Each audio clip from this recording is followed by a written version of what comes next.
I never thought my sister's shame about my friends would lead to the most satisfying moment of my entire life. But here we are. Jessica always made it clear that my crew wasn't good enough for the Thompson family image she'd carefully crafted. She'd roll her eyes whenever Danny showed up in his paint-splattered work clothes, or when Marcus would crack jokes that were apparently too loud for her refined sensibilities. But the night she met my boss Michael at that company holiday party, watching her face turn 3 different shades of red while she tried to backtrack everything she'd said about my loser friends was worth every snide comment she'd ever made. Before we jump back in, tell us where you're tuning in from, and if this story touches you, make sure you're subscribed. Because tomorrow, I've saved something extra special for you. The whole mess started about 2 years ago, when Jessica decided she was too sophisticated for our family's middle-class roots in Beaverton. She'd moved to one of those sleek Pearl District condos, started dating Brad Patterson, who worked in investment banking, and suddenly everyone who wasn't driving a luxury car or wearing designer labels was beneath her notice. I've been working my tail off at Apex Creative Solutions for 3 years, grinding through late nights and weekend projects, but in Jessica's eyes, I was still just her little brother hanging out with the same group of friends from high school. Danny Kim had been my best friend since we were 12, and yeah, he worked construction now instead of going to college, but he was one of the most loyal people I'd ever known. When my car broke down last winter, he spent his entire Saturday in the freezing rain helping me fix it, refusing to take any money for parts. Marcus Williams might have been loud and told terrible dad jokes, but he'd started his own landscaping business from nothing and employed 6 people from our neighborhood. Tina Lopez was finishing her nursing degree while working 2 jobs to support her mom, showing more determination than anyone I knew. But none of that mattered to Jessica. Every time she came over for family dinners, she'd make these little comments. When Danny would show up to help Dad fix the deck, she'd whisper to Mom about how embarrassing it was that I still hung around with people who did manual labor. When Marcus would tell one of his stories that had everyone laughing, she'd give me this look, like I should be ashamed for enjoying myself. The worst part was watching our parents start to second-guess themselves. Mom would apologize for the house not being fancy enough when Jessica brought Brad around, and Dad would change out of his work clothes even on weekends when he knew she was coming. It all came to a head at my 25th birthday party that summer. Mom had planned this nice barbecue in the backyard, invited the whole family, and of course, I asked my friends to come. Jessica showed up with Brad and 2 of her real estate colleagues, all of them dressed like they were attending some upscale wine tasting instead of a backyard party. The contrast was immediate and painful.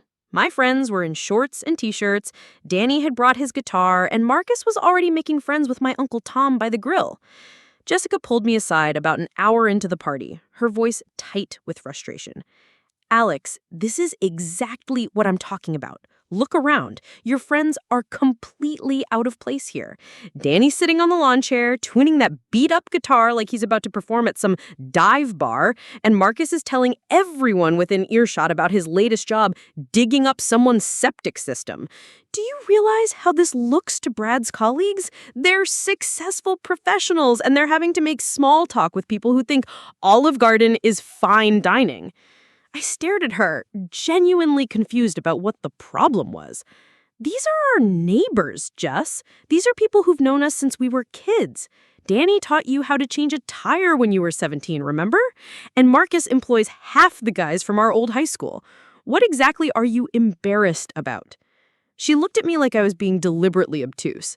"I'm embarrassed about the fact that you're 25 years old and you're still acting like you're 18. You have a good job, you make decent money, but you're wasting your potential by surrounding yourself with people who have no ambition. When people see you with them, they assume you're just like them. No goals, no class, no future." The words hit me harder than I expected. This was my sister. Someone who used to defend me when kids picked on me at school. Someone who had helped me study for my college entrance exams. Now, she was telling me that my closest friends were somehow dragging me down just by existing in the same space. I looked around the party and saw Danny showing my cousin Emma some chords on the guitar, both of them laughing. I saw Marcus helping my dad flip burgers while telling some story that had everyone gathered around the grill cracking up. I saw Tina talking with my aunt about nursing school, their conversation animated and genuine. These people aren't holding me back, I said, my voice getting sharper. They're the reason I've stayed grounded. They're the reason I work hard, because I want to make them proud. They've supported every goal I've ever had. Jessica's laugh was cold. Alex, look at yourself. You're working at some small marketing agency nobody's ever heard of, living in the same apartment you rented right after college, driving a car that's held together with duct tape and prayers. Meanwhile, I'm closing million-dollar deals and building a real career. The difference is I surround myself with people who push me to be better, not people who are satisfied with mediocrity. That stung because there was just enough truth in it to hurt. I wasn't making the kind of money Jessica was, and I definitely wasn't living the polished lifestyle she'd cultivated. But what she didn't understand was that I actually loved my job at Apex Creative Solutions. Sure, it wasn't some huge corporate firm, but we did innovative work for interesting clients. My boss, Michael Rodriguez, had built the company from scratch after leaving a big advertising agency, and he'd created this environment where creativity actually mattered more than politics. I was learning constantly, working on campaigns that made a real difference for local businesses and nonprofits.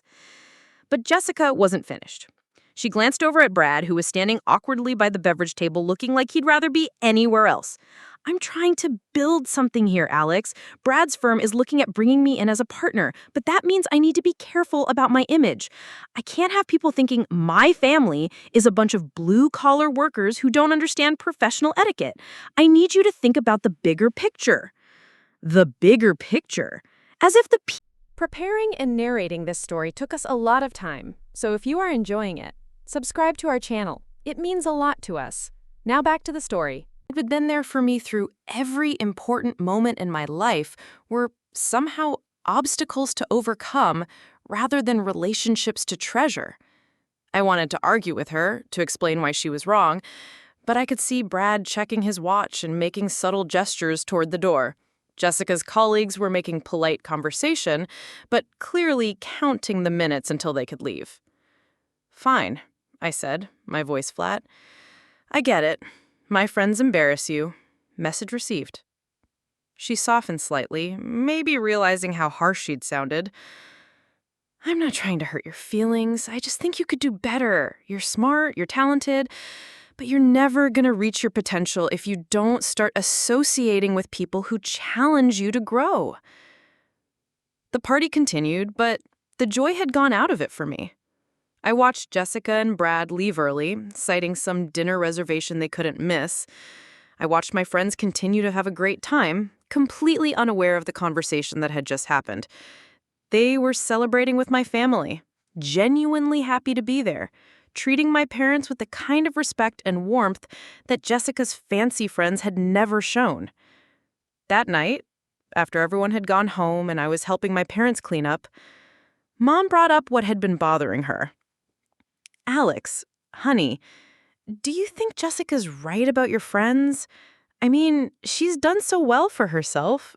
Maybe she sees things we don't." The question broke my heart because I could hear the doubt in her voice. My own mother was wondering if the people who'd been like family to us for years were somehow not good enough. Dad, who'd been quietly stacking chairs, looked up with this expression I'd never seen before, like he was questioning everything about the life he'd built. "Mom," I said, choosing my words carefully, "Danny spent his weekend helping you plant that garden last spring. Marcus gave you guys a massive discount when he redid the front landscaping. Tima brings you soup every time you get sick. These aren't just my friends, they're family. Jessica's friends wouldn't even remember your names if they saw you next week." But even as I said it, I could feel Jessica's words echoing in my head. Was I limiting myself somehow? Was there truth to what she'd said about ambition and potential? I'd been at Apex Creative Solutions for 3 years, and while I loved the work, I wasn't exactly climbing any corporate ladders. Most of my colleagues were around my age. And while we all worked hard, none of us were making the kind of money that would impress Jessica or her circle. The doubt followed me to work that Monday. I found myself looking around the office with different eyes, wondering if Jessica was right about my lack of ambition. Apex wasn't a big company, maybe 30 employees total, and we operated out of this converted warehouse space in Southeast Portland. It was creative and collaborative, but it definitely wasn't the kind of sleek corporate environment that Jessica would consider impressive. Michael Rodriguez, our founder and creative director, was in his mid-40s with graying temples and the kind of calm confidence that came from years of experience. He'd started Apex after spending 15 years at one of the big New York advertising agencies, and he deliberately built something different here in Portland. He valued creativity over hierarchy, results over politics, and he treated all of us like adults who could manage our own workloads. That week, I threw myself into a new campaign we were developing for a local nonprofit that helped homeless veterans find housing and job training. It was exactly the kind of work that drew me to Apex in the first place, meaningful projects where our creativity could make a real difference in people's lives. But Jessica's voice kept creeping into my thoughts. This wasn't the kind of high-profile, high-dollar campaign that would impress anyone at Brad's firm. It was just another small, local project that would never make it into any industry magazines. The irony was that I was actually good at my job. Michael had been giving me increasingly complex projects, and I'd consistently delivered results that exceeded our clients' expectations. The veteran housing campaign was performing better than anyone had predicted, bringing in donations and volunteers at rates that surprised even the board of directors. But according to Jessica's metrics, none of that mattered because it wasn't generating enough money or prestige. The situation at home got worse over the following weeks. Jessica started making more frequent visits, always with some comment about how I needed to upgrade my life. She'd critique my apartment when she picked me up for family dinners, suggesting I should move somewhere with more prestige. She'd make snide remarks about my car, my clothes, my weekend plans. The worst part was watching how her attitude was affecting our parents. Dad, who'd always been proud of his work as an electrician, started making self-deprecating comments about being just a tradesman. Mom began apologizing for things that had never bothered anyone before, like the fact that we didn't have a formal dining room, or that our furniture came from regular stores instead of boutique showrooms. Jessica was poisoning the easy comfort that had always defined our family, replacing it with this constant anxiety about appearances and status. The breaking point came in October, when Jessica announced that she was throwing a housewarming party for her new Pearl District condo. She'd been planning it for weeks, talking about the guest list like she was organizing some exclusive social event. Brad's colleagues would be there, along with her real estate clients and a few people from the upscale gym where she had been networking. She made it clear that this was important for her career, a chance to solidify relationships that could lead to bigger opportunities. Then she delivered the news that shouldn't have surprised me, but somehow still did. Alex, I hope you understand that this party is really about building professional relationships and need to keep the guest list focused on people who can help advance my career. So maybe it would be better if you came alone this time. I stared at her, not quite processing what she was saying. You're uninviting my friends from your party? I'm not uninviting them, she said, her tone suggesting this was a reasonable request. I'm just asking you to consider the context. This isn't a casual barbecue. It's a networking event. Your friends wouldn't be comfortable there anyway. And honestly, I need to maintain a certain image with these people. So my friends aren't good enough for your fancy condo party? She sighed, like I was being deliberately difficult. It's not about being good enough. It's about appropriateness. Danny would show up in work boots and probably try to fix something that doesn't need fixing. Marcus would dominate every conversation with stories about landscaping jobs. They just don't fit the vibe I'm going for, the vibe she was going for.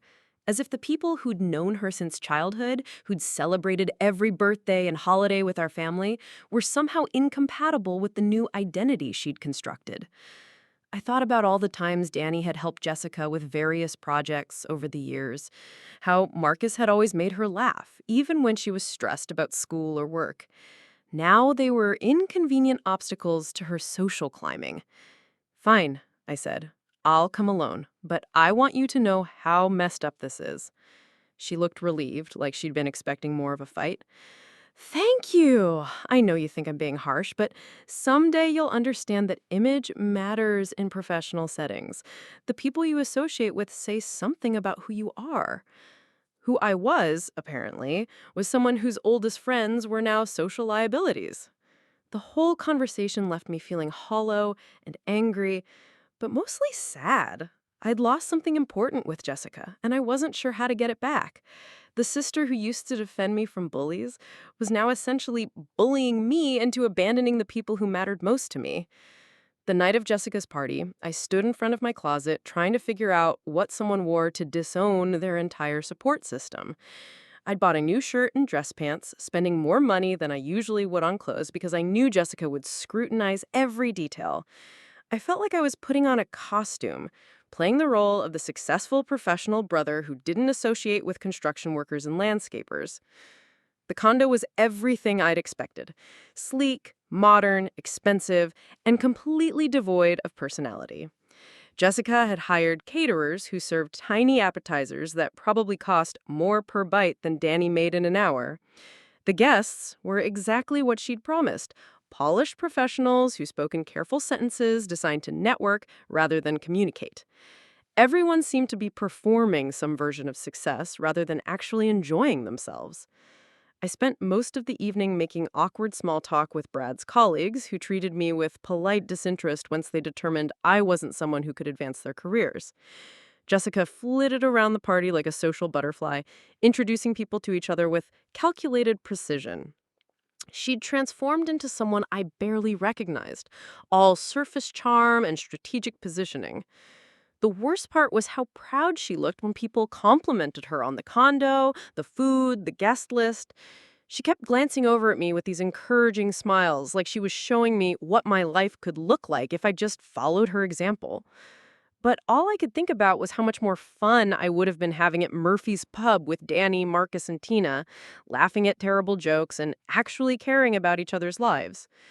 Around 10 o'clock, I was ready to leave. The party was still going strong, but I'd reached my limit of superficial networking conversations. I found Jessica in the kitchen, directing the catering staff with the kind of authority she'd never shown when we were growing up. "Great party," I said, meaning it to sound sincere, but probably failing. "I'm gonna head out." She beamed at me. "Wasn't it amazing? Did you meet Jennifer from Brad's firm? She mentioned they might be looking for someone with marketing experience." I hadn't met Jennifer, and I wasn't particularly interested in working at Brad's firm, but I nodded anyway. "Yeah, it was great. Very impressive." "See," she said, touching my arm like we were sharing some important moment. "This is what I've been talking about. These are the kinds of connections that can change your life. People who can open doors, create opportunities. You just need to put yourself in the right environments." As I drove home through the quiet Portland streets, I felt more alone than I had in years. I'd spent an entire evening surrounded by people and hadn't had a single genuine conversation. I'd sacrificed my friendships for Jessica's approval, and all I had to show for it was business cards from people who would never remember my name. When I got back to my apartment, I found 3 missed calls from Danny and a text from Marcus asking if I wanted to grab late-night food trucks. They'd assumed I was at some work event because I'd been too ashamed to tell them the truth about Jessica's party. I stared at my phone for a long time, trying to figure out how to explain that I'd chosen appearances over authenticity, that I'd let my sister's embarrassment about them become my own embarrassment about myself. That night, lying in bed staring at the ceiling, I realized that Jessica had gotten exactly what she wanted. She'd successfully separated me from the people who knew me best, who accepted me completely, who challenged me to be better in ways that actually mattered. In trying to prove that her way was right, I'd proven that it was hollow. But I had no idea how much everything was about to change, or that the very boss Jessica had never bothered to ask about was going to turn her entire worldview upside down in ways neither of us could have imagined. The next few weeks after Jessica's party were some of the most uncomfortable of my life. Every family interaction became this weird performance where I felt like I was betraying someone, no matter what I did. When Danny called to ask if I wanted to help him build a deck for his neighbor, I found myself making excuses about being busy with work. When Marcus invited me to his nephew's birthday party, I claimed I had plans with Jessica, even though she hadn't called me once since her networking event. The worst part was lying to my parents about why I wasn't hanging out with my friends anymore. Mom would ask if Danny was doing okay because she hadn't seen him around, and I'd give these vague responses about everyone being busy with their own lives. Dad mentioned that Marcus had stopped by to check on the gutters he'd installed last year, asking where I'd been lately, and I mumbled something about work projects keeping me occupied. But the isolation was eating at me. I'd come home from Apex Creative Solutions to an empty apartment, scroll through social media, seeing my friends hanging out without me, and feel this growing resentment toward Jessica for putting me in this position. She'd call occasionally with updates about potential networking opportunities or suggestions for how I could upgrade various aspects of my life, but she never asked how I was actually doing or whether her demands were making me miserable. The breaking point started building when Michael Rodriguez announced that we'd landed our biggest client yet. A regional hospital system was launching a major community health initiative, and they'd chosen Apex to handle the entire campaign. It was exactly the kind of project that could put our small agency on the map, with a budget that dwarfed anything we'd worked on before. Hands meeting to discuss the scope and timeline, and I could see the excitement in everyone's faces as he laid out the details. This isn't just about creating ads, Michael explained, his enthusiasm infectious, even in the converted warehouse space we called an office. They want a complete community engagement strategy. We're talking about health fairs, educational workshops, partnerships with local organizations, digital campaigns that actually change behavior. It's everything we've been working toward as a company. I felt a surge of pride listening to him describe the project. This was exactly why I'd stayed at Apex instead of jumping to some bigger agency.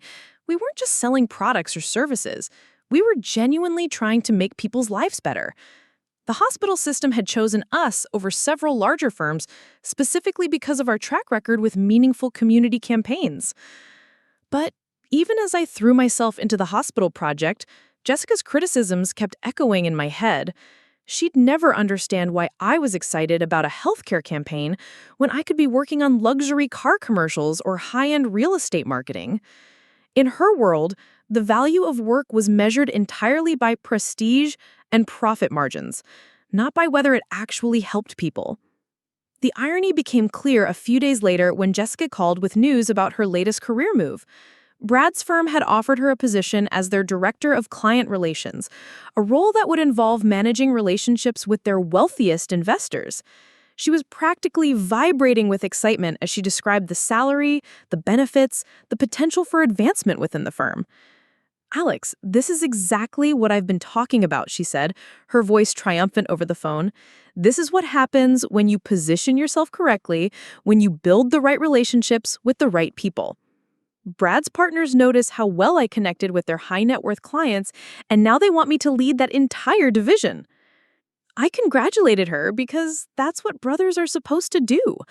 But I couldn't shake the feeling that she was describing a job that had nothing to do with her actual skills or interests.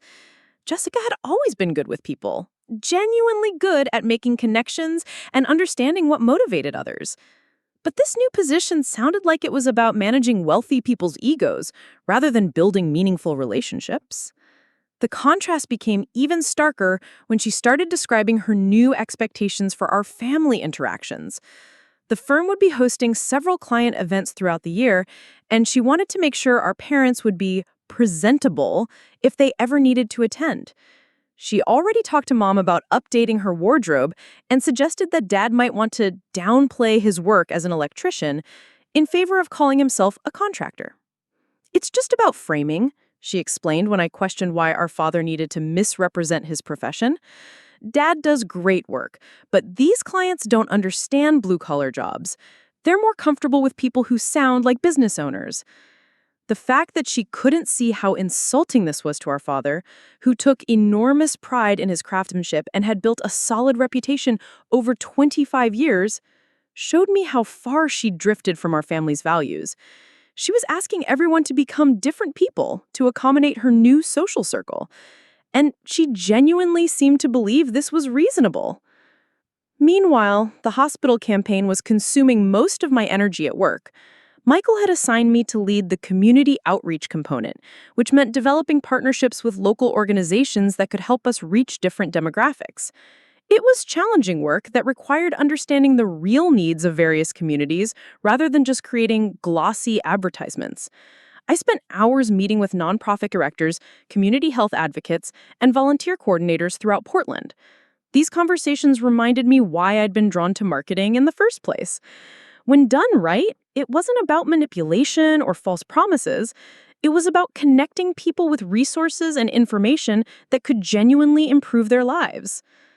One afternoon, I was meeting with the director of a community center in Southeast Portland when she mentioned how difficult it was to find marketing help for their programs. Most agencies either couldn't understand their mission or wanted to charge fees that would consume their entire budget. As she described their struggles, I realized that Apex could potentially offer pro bono services to organizations like this, creating a pipeline of meaningful projects while building goodwill in the community. I brought the idea to Michael the next day, expecting him to appreciate the concept but worry about the financial implications. Instead, his eyes lit up immediately. "Alex, that's brilliant! We've been looking for ways to give back to the community, and this creates a sustainable model where we can do good work while building relationships with potential clients." Within a week, we'd developed a formal program where Apex would dedicate a certain percentage of our resources to helping local nonprofits with their marketing needs. It wasn't charity exactly. It was an investment in the community that would pay dividends in multiple ways. Michael was so excited about the concept that he started talking about expanding it into other cities where Apex might eventually open satellite offices. The program launched just as Jessica's new job was beginning to dominate her life completely. She'd moved to an even more expensive apartment, closer to Brad's firm, started shopping exclusively at boutique stores, and begun speaking in the kind of corporate jargon that sounded impressive but communicated nothing meaningful. Our weekly family dinners became these tense affairs where she'd critique everything, from the restaurant choices to the conversation topics. The final straw came when she suggested that our parents should consider selling the family home and moving to a smaller place in a more upscale neighborhood. Her reasoning was that the Beaverton house didn't reflect well on the family's success, and she was concerned about what Brad's colleagues might think if they ever visited. Mom and Dad had lived in that house for 30 years. It was where Jessica and I had grown up, where they'd hosted countless family gatherings and neighborhood barbecues. Dad had personally renovated most of the interior, and Mom had spent decades developing the garden that was now the envy of the entire street. The suggestion that they should abandon all of this for the sake of Jessica's image was so tone-deaf that even our usually diplomatic parents looked stunned. That's when I realized Jessica hadn't just become embarrassed by my friends, she'd become embarrassed by our entire family. We weren't just Sophisticated enough, successful enough, or impressive enough to fit into the life she was building. She wanted us to transform into completely different people so she wouldn't have to feel awkward about her background when networking with wealthy clients. The hospital campaign was reaching its final phases when Michael made an announcement that changed everything. The client had been so impressed with our work that they wanted to extend the contract for another year and expand the program to include mental health initiatives. More importantly, they'd recommended Apex to several other healthcare systems throughout the Pacific Northwest, potentially tripling our business within the next 18 months. "This is what we've been building toward," Michael told the team during our monthly all-hands meeting. "We're not just growing as a company, we're proving that purpose-driven marketing can be more successful than the traditional approaches that focus purely on profit." He announced that several team members would be promoted to account director positions, including me. The title came with a significant salary increase, expanded responsibilities, and the opportunity to lead major campaigns from conception through execution. It was exactly the kind of career advancement that Jessica had been telling me I needed to pursue, but achieved through completely different means than she would have recommended. Instead of networking at cocktail parties and managing wealthy people's egos, I'd earned the promotion by doing work that mattered, building genuine relationships with community organizations, and proving that marketing could be a force for positive change. The irony wasn't lost on me that while I'd been ignoring Jessica's advice about climbing corporate ladders, I'd actually been climbing one that was more meaningful and sustainable. The celebration dinner Michael organized for the team was at a restaurant in the Alberta Arts District, a casual place known for excellent food and a relaxed atmosphere. It was exactly the kind of spot that Jessica would have criticized as insufficiently upscale. But the conversation that night was more engaging and authentic than anything I'd experienced at her Pearl District party. My colleagues weren't just coworkers, they were people I genuinely enjoyed spending time with. We talked about the campaigns we were excited to work on, shared ideas for improving the nonprofit program, and celebrated each other's successes without the underlying competitiveness that seemed to define Jessica's professional world. As I walked to my car after dinner, I realized how much I missed having people in my life who actually cared about the same things I did. Jessica's networking contacts might be able to help advance someone's career in traditional ways, but they couldn't provide the kind of support and inspiration that came from working alongside people who shared your values. That night, I made a decision that had been building for months. I called Danny and asked if he wanted to grab coffee the next morning. I was done pretending that my oldest friendships were somehow holding me back or embarrassing me. Jessica could build whatever kind of life she wanted, but I wasn't going to sacrifice the relationships that actually mattered to accommodate her insecurities. Danny met me at our usual coffee shop on Division Street, the same place we'd been hanging out since high school. He looked genuinely happy to see me, but there was a wariness in his expression that told me he'd noticed my absence over the past few months. We ordered our drinks and found a table by the window, and for a few minutes, we just caught up on the surface-level stuff, work and family and mutual friends. Finally, Danny set down his coffee and looked at me directly. "Alex, what's going on, man? You've been MIA for weeks, and every time someone asks about you, you're apparently too busy with work or family stuff to hang out. Did we do something wrong?" The question hit me harder than it should have because it was so typically Danny. Instead of being angry or resentful about my disappearing act, he was worried that somehow he and our other friends had offended me. It was exactly the kind of generous assumption that made him such a good friend, and it made me feel even worse about the way I'd been treating him. I took a deep breath and decided to tell him the truth about everything. Jessica's embarrassment about my friends, her demands that I upgrade my social circle, the way she'd been pressuring me to distance myself from anyone who didn't meet her standards of success and sophistication.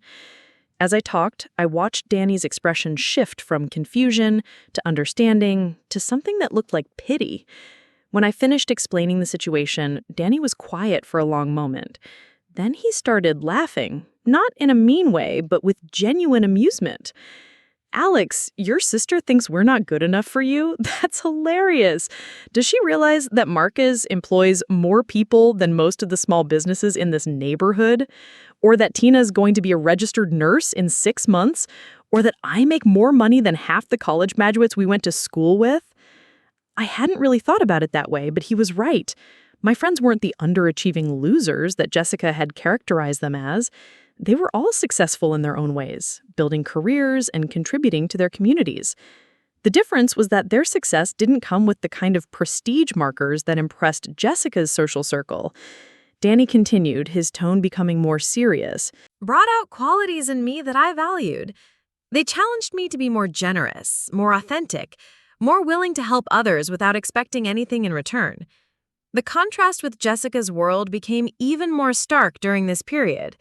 She'd call with updates about client dinners and networking events, but the stories she told were increasingly focused on managing personalities and navigating office politics rather than accomplishing anything meaningful. Her new colleagues sounded like characters from a satirical movie about corporate culture, all ambition and no substance.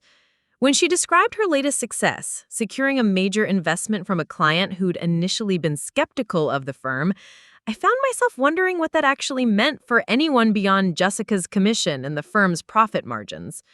The work I was doing with the hospital campaign was helping people access healthcare resources and make better decisions about their well-being. The nonprofit program was enabling community organizations to reach people who needed their services. Jessica's work seemed designed primarily to make rich people richer. The irony reached its peak when Jessica called to invite me to another networking event, this one a charity auction that Brad's firm was sponsoring. She explained that it was important for her to demonstrate family support and she needed me to be there as evidence of her personal connections. The charity was legitimate, something about funding scholarships for underprivileged students, but the event itself sounded like an excuse for wealthy people to socialize while claiming tax deductions. I agreed to attend because I was curious about Jessica's new world and because I thought it might be interesting to see how the other half lived. But as she described the dress code and the expected donation levels, I realized that this would be another evening of performing affluence rather than actually engaging with people or causes I cared about. The auction was held at a downtown hotel ballroom, one of those spaces designed to impress rather than welcome. Jessica met me in the lobby, looking every inch the successful professional in a designer dress that probably cost more than I spent on clothes in an entire year. She introduced me to various colleagues and clients with the kind of practiced charm that made everyone feel special while revealing nothing authentic about herself. Brad was in his element, working the room with the smooth confidence of someone who'd been networking since childhood. He introduced me as Jessica's brother, who worked in marketing, a description that was technically accurate but somehow made my job sound much less interesting than it actually was. The conversations I had with Brad's colleagues were polite but superficial, focused on safe topics that wouldn't challenge anyone's assumptions or require genuine curiosity about different perspectives. The auction itself was professionally executed, but emotionally hollow. People bid on vacation packages and art pieces with the casual indifference of those for whom money was simply a tool for social positioning, rather than a limited resource that required careful consideration. The scholarship fund that was supposedly the focus of the evening was mentioned only briefly between courses, as if the actual charitable purpose was less important than the networking opportunities. Sitting at Jessica's table, surrounded by people who treated generosity as a form of self-promotion, I found myself thinking about the nonprofit program at Apex. The organizations we worked with operated on shoestring budgets, but accomplished remarkable things for their communities. They didn't need elegant fundraising events because their work spoke for itself, attracting support from people who understood that small contributions could create meaningful change. The disconnect became even more obvious when one of Brad's partners started complaining about the city's plans to increase funding for homeless services. He argued that tax money would be better spent on infrastructure improvements that would benefit businesses and property values, completely ignoring the human cost of inadequate social services. Several people at the table nodded in agreement, treating homelessness as an inconvenience rather than a complex problem that required compassionate solutions. I thought about the community health workshops that were part of our hospital campaign, where we'd been working with organizations that served homeless populations. The people I'd met through that work had helped me understand how quickly someone's circumstances could change, how little separated most of us from needing the very services that Brad's colleague wanted to defund. The contrast between those conversations and this dinner party was so stark that I felt like I was living in two completely different worlds. As the evening wound down, Jessica walked me to the parking garage with obvious satisfaction about how the event had gone. She'd made several new contacts, strengthened existing relationships, and positioned herself as someone worth knowing within Brad's professional network. From her perspective, the evening had been a complete success. "Alex, wasn't that amazing?" she said, her excitement genuine but focused on all the wrong things. "Did you meet Jennifer Morrison from the investment group? She mentioned they might be looking for someone with marketing experience for their client communications. And David Chen said his firm is always looking for fresh creative talent." I nodded non-committedly, not wanting to explain that neither Jennifer nor David had seemed particularly interested in my actual skills or experience. They'd been polite, but clearly more focused on their own networking objectives than on building meaningful professional relationships. The job opportunities Jessica was excited about sounded like they would involve the same kind of superficial client management that was consuming her life. As I drove home through the quiet Portland streets, I realized that Jessica and I had fundamentally different definitions of success. She measured achievement through salary figures, prestigious titles, and social connections that could advance her career. I was more interested in work that made a difference, relationships based on mutual respect and shared values, and the kind of success that didn't require abandoning the people who had helped shape me. The difference wasn't just philosophical, it was practical. Jessica's approach to career advancement required constant performance and strategic positioning that left little room for authenticity. My path at Apex had been built on doing good work, building genuine relationships, and staying true to values that aligned with both personal fulfillment and community benefit. But I still had no idea that these different approaches were about to collide in a way that would completely change Jessica. My perspective on everything she thought she knew about success and the people she'd been so quick to dismiss. The morning after the charity auction, I woke up with a clarity I hadn't felt in months. Something about witnessing Jessica's world firsthand had crystallized my understanding of what I actually wanted from life, and it wasn't the polished performance of success that consumed her every waking moment. I made coffee in my supposedly inadequate apartment, looked out at the view of Southeast Portland that Jessica found embarrassing, and felt genuinely grateful for the life I'd built rather than apologetic about its lack of prestige. That day at Apex Creative Solutions marked a turning point that would change everything, though I didn't realize it at the time. Michael called me into his office for what I assumed would be a routine check-in about the hospital campaign. But his expression suggested something more significant was happening. He gestured for me to close the door and take a seat, then leaned back in his chair with the kind of smile that indicated good news was coming. "Alex, I need to talk to you about something that's been developing behind the scenes," he said, his tone containing barely contained excitement. "The hospital system has been so impressed with our work that they've recommended us to their parent organization. We're talking about a healthcare network that operates in 7 states, with a marketing budget that would transform Apex into a completely different kind of company." I felt my heart rate increase as he continued explaining the scope of what was being proposed. This wasn't just another campaign. It was the kind of contract that could establish Apex as a major player in healthcare marketing throughout the Pacific Northwest and beyond. The initial meeting with the network's executive team was scheduled for the following week, and Michael wanted me to be part of the presentation. "But here's the thing," he continued, leaning forward with the intensity that appeared whenever he discussed projects he was passionate about. "They specifically requested that you be involved in the pitch. The hospital system told them about the community outreach program you developed, and they want to hear directly from you about how we could scale that approach across their entire network." The recognition felt incredible, but also overwhelming. 6 months earlier, I'd been questioning whether Jessica was right about my lack of ambition, wondering if I was wasting my potential at a small agency that nobody had heard of. Now I was being asked to help pitch a contract that could reshape the entire trajectory of both my career and the company I'd grown to love. Michael spent the next hour outlining his vision for Apex's expansion. If we landed this contract, we'd need to hire additional staff, potentially open satellite offices, and develop new systems for managing large-scale campaigns. But he was adamant that growth shouldn't compromise the values that had made our work distinctive. We'd still prioritize meaningful projects, maintain our commitment to community engagement, and resist the temptation to become just another corporate marketing firm.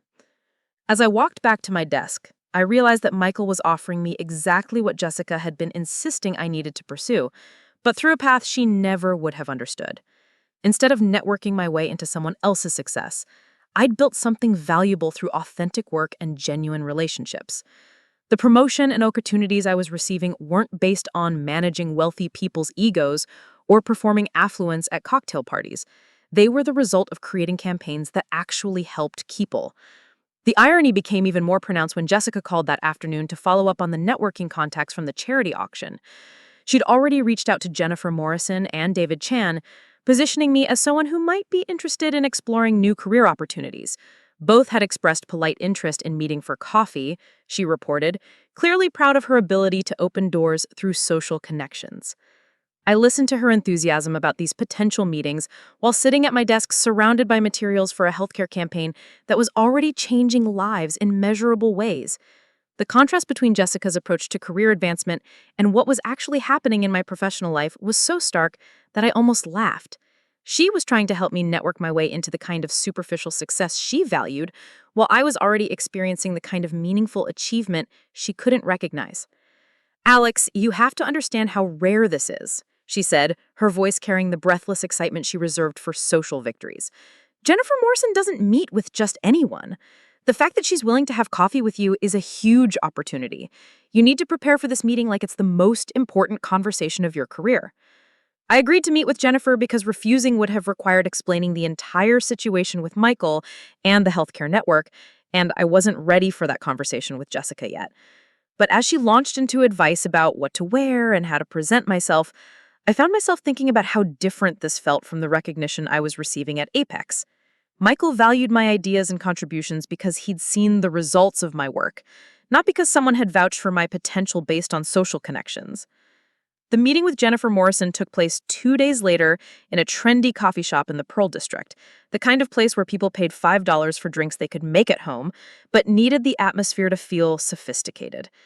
Jennifer arrived precisely on time, dressed in the uniform of successful Portland professionals, expensive casual clothes that managed to look both relaxed and intimidating. She started the conversation by explaining her firm's approach to client communications, which involved managing relationships with high-net-worth individuals who required careful handling of their investment portfolios and estate planning needs. The work sounded similar to what Jessica did at Brad's firm, focused entirely on keeping wealthy clients happy rather than accomplishing anything that benefited anyone beyond the immediate participants. As I described the position they were trying to fill, I realized that everything she valued about marketing was exactly what I'd grown to dislike about the industry. She talked about crafting messages that would reassure clients without providing too much specific information, managing communications that made people feel important without committing to concrete promises, and developing strategies that prioritized client retention over honest advice about market conditions. The salary she mentioned was significantly higher than what I was making. Made at Apex, and the benefits package included perks that sounded impressive on paper. But as she outlined the day-to-day responsibilities, I found myself thinking about the hospital campaign and the community health workshops that had connected real people with services they desperately needed. The contrast between work that mattered and work that simply generated revenue for people who already had more money than they knew what to do with was impossible to ignore.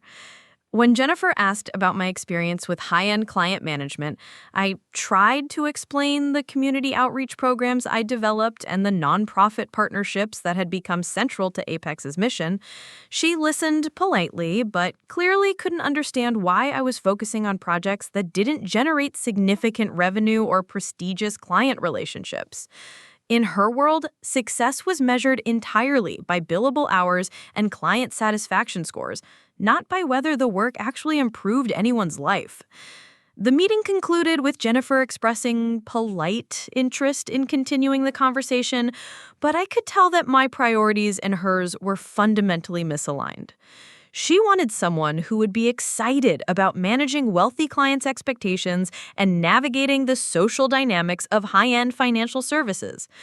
I wanted to continue developing campaigns that connected people with resources they needed and building programs that strengthened communities rather than just enriching individuals who are already comfortable.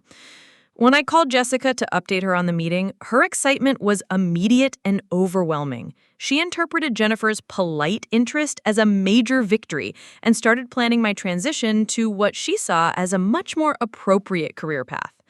The salary increase alone would allow me to move to a better apartment, upgrade my car, and finally start living the kind of lifestyle she thought I should have been pursuing all along.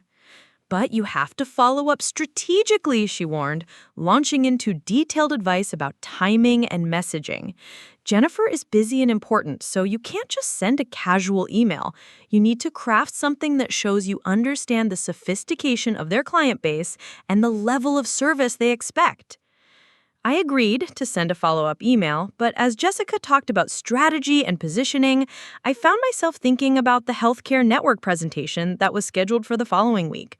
Michael had asked me to prepare a detailed overview of the community engagement programs I developed, focusing on measurable outcomes and scalable approaches that could be adapted to different markets. It was exactly the kind of professional challenge that excited me, requiring both creative thinking and analytical rigor. The contrast between these two opportunities became even clearer as I spent the weekend preparing for Michael's presentation. Instead of crafting messages designed to impress people who already had everything they needed, I was developing strategies to help healthcare systems reach underserved populations and improve public health outcomes. Instead of managing wealthy clients' egos, I was figuring out how to make complex medical information accessible to people with limited English proficiency or low health literacy. The work was challenging and meaningful in ways that Jennifer's client communications position could never match. But I knew Jessica wouldn't understand the difference because she measured professional success entirely through financial metrics and social status rather than considering whether the work itself was worth doing. Monday morning brought the Healthcare Network presentation, and I arrived at Apex early to review my materials one final time. Michael had invited the entire creative team to contribute ideas, and the energy in the office was electric with possibility. Everyone understood that this contract could transform our small agency into something much larger and more influential. But they also knew that Michael was committed to maintaining the values that had made our work distinctive.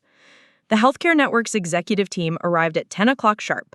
3 vice presidents and a chief marketing officer who carried herself with the kind of quiet authority that comes from years of making decisions that affect thousands of people. They weren't interested in polished presentations full of empty promises. They wanted to see evidence of results and understand how our approaches could be adapted to their much larger scale of operations. Michael started with an overview of Apex's philosophy and track record, emphasizing our focus on community engagement and measurable outcomes. He presented case studies from our work with the regional hospital system, showing how targeted outreach programs had increased participation in preventative care screenings and health education workshops. The numbers were impressive, but more importantly, they represented real people who had received healthcare services they might not have accessed otherwise. When it was my turn to present, I focused on the community partnership program I developed, explaining how we'd identified and collaborated with local organizations that already had trust relationships with underserved populations. Instead of trying to reach these communities through traditional marketing channels, we'd worked with community centers, religious organizations, and advocacy groups to deliver health information through channels that people already trusted and used. The results spoke for themselves. Vaccination rates had increased by 30% in neighborhoods where we'd implemented the partnership approach. Attendance at diabetes education workshops had doubled when we'd moved them from hospital conference rooms to community centers where people felt more comfortable. Mental health resource utilization had increased significantly when we trained community advocates to provide information in multiple languages and culturally appropriate contexts. As I presented these outcomes, I could see the Healthcare Network executives becoming increasingly engaged with the possibilities. They asked detailed questions about scalability, cost-effectiveness, and implementation timelines. But they also wanted to understand the philosophical approach behind the programs, the reasoning that had led us to prioritize community partnerships over traditional marketing channels. This isn't just about marketing healthcare services, I explained, feeling more confident as the presentation continued. It's about understanding that effective communication requires meeting people where they are, both physically and culturally. We can create the most beautiful advertisements in the world, but if they don't address the real barriers that prevent people from accessing healthcare, they won't change behavior. The chief marketing officer leaned forward with obvious interest. That's exactly what we've been struggling with across our network. We have excellent medical facilities and services, but we're not reaching the communities that need them most. Traditional marketing approaches work fine for people who already navigate healthcare systems easily, but they're not effective with populations that face language barriers, cultural differences, or economic constraints. The presentation lasted 2 hours, with extensive discussion about implementation strategies and measurement approaches. By the end of the meeting, it was clear that the Healthcare Network was seriously considering Apex for the contract, but they needed time to evaluate our proposal against competing agencies and internal budget considerations. As the executives were leaving, the chief marketing officer pulled me aside for a brief conversation. I wanted to tell you personally how impressed I was with your community engagement work. It's rare to find marketing professionals who understand that effective healthcare communication requires genuine community partnerships rather than just clever messaging. She handed me her business card and continued, "I'd like to stay in touch regardless of how this contract decision goes. The approach you've developed could be valuable for other projects we're working on, and I think there might be opportunities for collaboration even beyond what we've discussed today." Walking back to my desk after the presentation, I felt a sense of professional accomplishment unlike anything I'd experienced before. This wasn't just about landing a big contract or earning a promotion. It was about having my work recognized by people who understood its value and wanted to expand its impact. The healthcare network executives had seen past the surface-level marketing tactics that dominated most campaigns and recognized the deeper strategy behind community-focused approaches. Michael gathered the team for a debrief meeting that afternoon, and his excitement was infectious. "Regardless of whether we get this specific contract," he said, "the presentation proved that we're ready for projects at this scale. The work you've all been doing, especially the community programs Alex has developed, represents the future of healthcare marketing." He announced that several other healthcare systems had already expressed interest in similar programs, inspired by the regional hospital's recommendations and the growing recognition that traditional marketing approaches weren't effectively reaching diverse communities.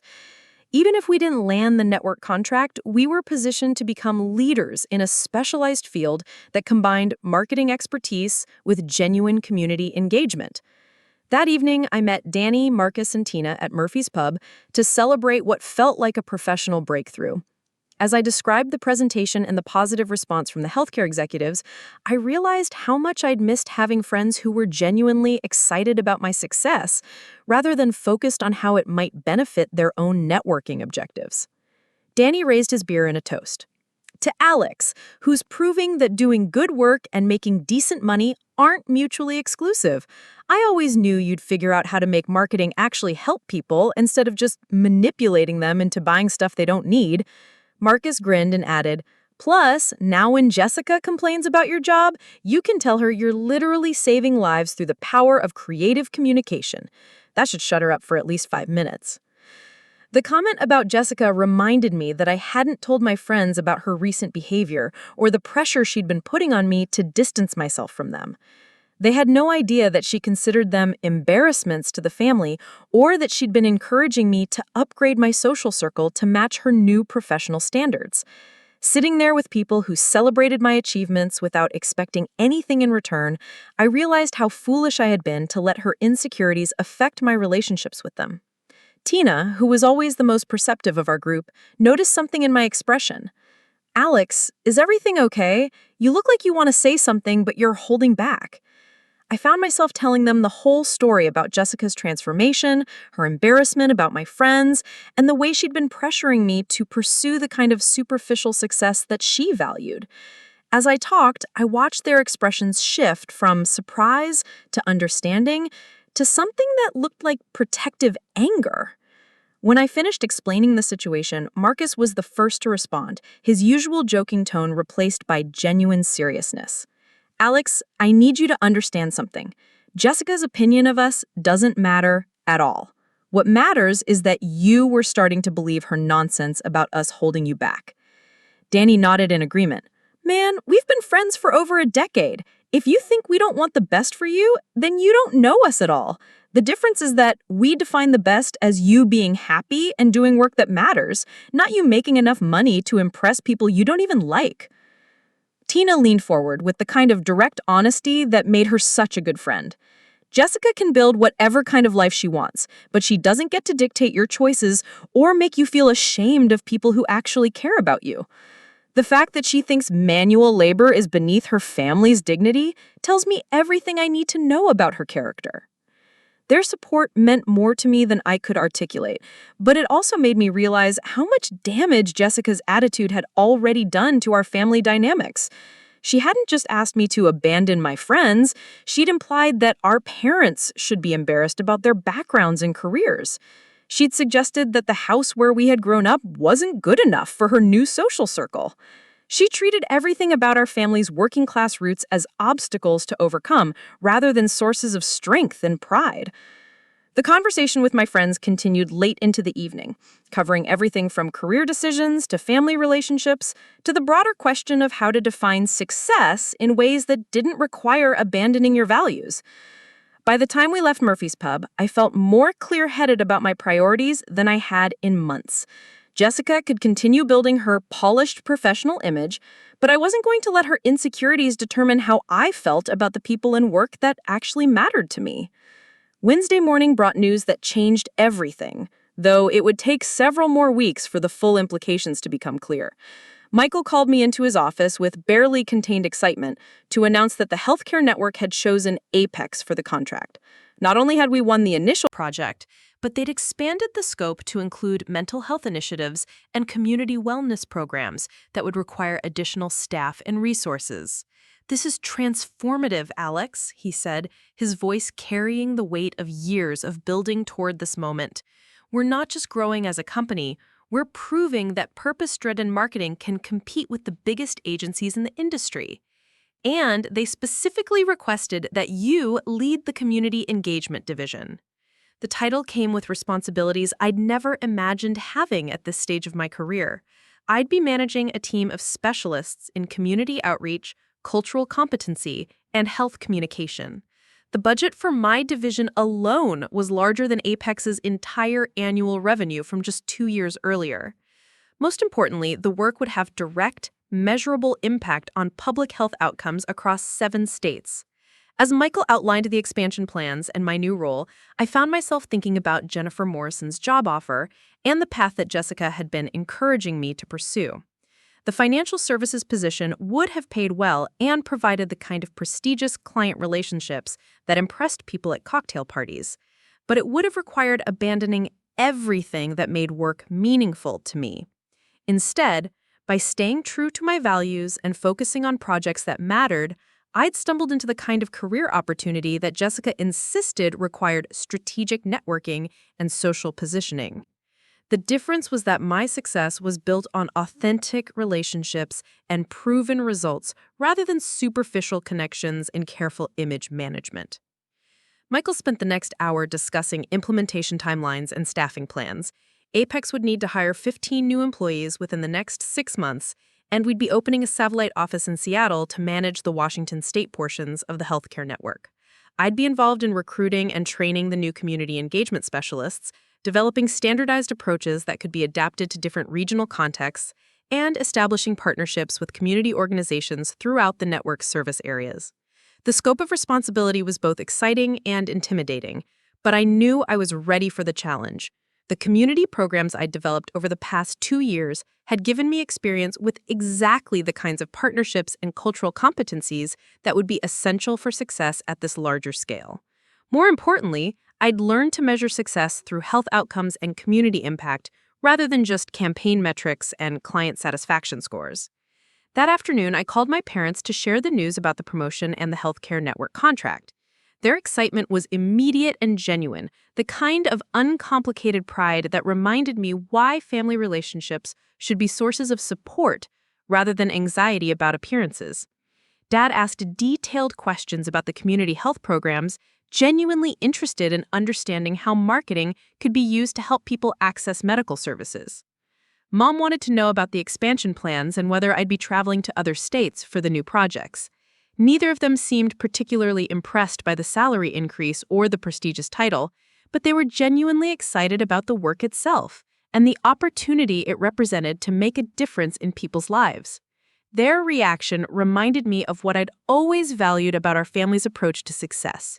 They measured achievement through contribution and character, rather than status symbols and social positioning. The conversation with Jessica would have to wait until I figured out how to explain the situation without triggering her usual lectures about career advancement and professional networking. She'd been checking in regularly about my follow-up with Jennifer Morrison, increasingly frustrated by my apparent lack of urgency about pursuing the financial services opportunity.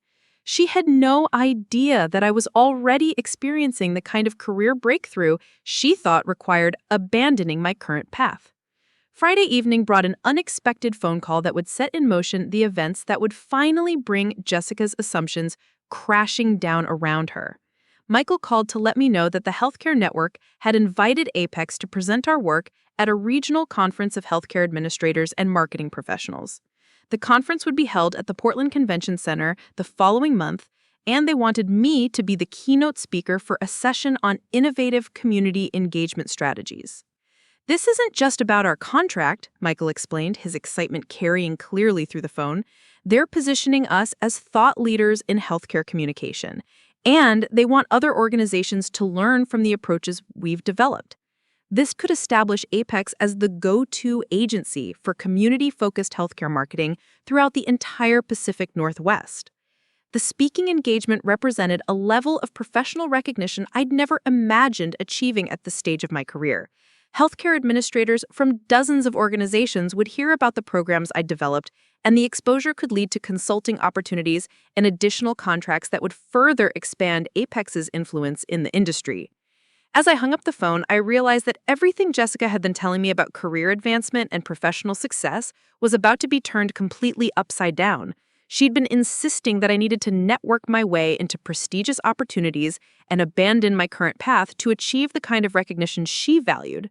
Instead, by focusing on meaningful work and authentic relationships, I'd built exactly the kind of professional reputation she thought required strategic social positioning and careful image management. The irony was about to become even more profound, though. I didn't know it yet. Jessica had been so focused on her own networking and social climbing that she had never bothered to ask detailed questions about my job or my boss. She knew I worked at a small marketing agency, but she had no idea that Michael Rodriguez was rapidly becoming one of the most respected names in healthcare marketing, or that the work I'd been doing was gaining recognition throughout the industry. Her ignorance about my professional life was about to collide with her new world in ways that would completely reshape her understanding of success, friendship, and the value of the people she'd been so quick to dismiss. But first, there would be one final confrontation that would force both of us to confront the fundamental differences in how we'd chosen to build our lives. That arrived on a Tuesday morning while I was reviewing presentation materials for the upcoming healthcare conference. Jessica's voice carried an unusual tension, a mixture of excitement and anxiety that immediately caught my attention. She needed a favor, she explained, but it was the kind of favor that involved swallowing her pride and admitting she'd made a mistake in her professional calculations. Brad's firm had landed a major client, a healthcare investment group that was considering purchasing several regional hospital systems throughout the Pacific Northwest. The client wanted comprehensive market analysis and competitive intelligence before moving forward with their acquisition strategy. Jessica had confidently promised that her network included marketing professionals with healthcare industry expertise who could provide the insights they needed. The problem was that Jessica had no idea how to deliver on that promise. Her networking contacts were primarily in real estate, financial services, and luxury retail. None of them had the specialized knowledge of healthcare marketing that her client demanded, and she was beginning to panic about her inability to provide the resources she'd confidently assured them she could access. "Alex, I know this is awkward, given everything I've said about your career choices," she began, her voice betraying the desperation she was trying to hide.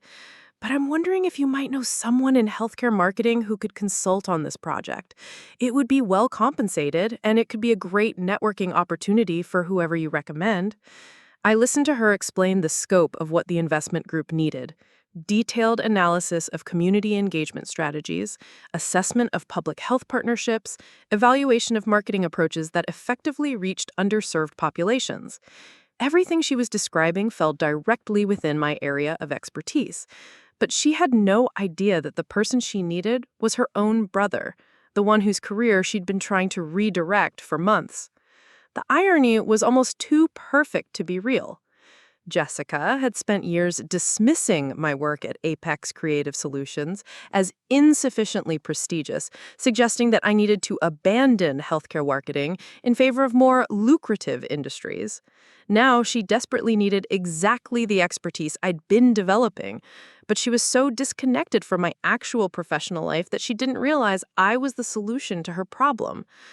I could have revealed the truth immediately, but something made me pause. Maybe it was curiosity about how far she'd go in her desperation, or maybe it was a desire to understand whether she'd finally developed enough respect for healthcare marketing to value what I'd been accomplishing.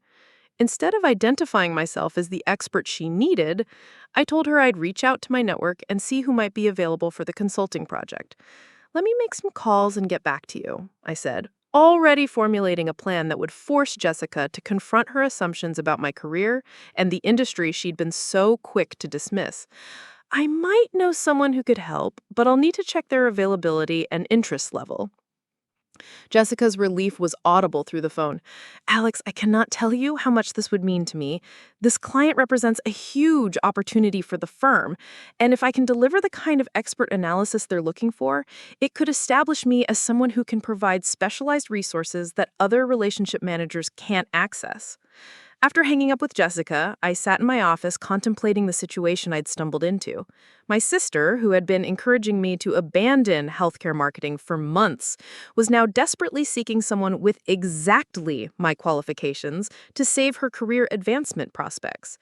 The consultant she needed was sitting 20 feet away from Michael Rodriguez, whose reputation in healthcare marketing was about to intersect with her world in ways she couldn't imagine. That afternoon, I called Jessica back with news about the expert I'd allegedly contacted. The consultant was very interested in the project, I explained, but he had some specific requirements about how the engagement would be structured. He preferred to meet potential clients in person before committing to projects, and he insisted on presenting his qualifications and approach to the decision makers, rather than working through intermediaries. Jessica agreed immediately to arrange a meeting between the consultant and her client, though she seemed slightly nervous about the prospect of facilitating an introduction to someone whose expertise she couldn't personally vouch for. We scheduled the meeting for Friday afternoon at Brat's firm, with the understanding that the consultant would present his background and approach to the healthcare investment group's representatives.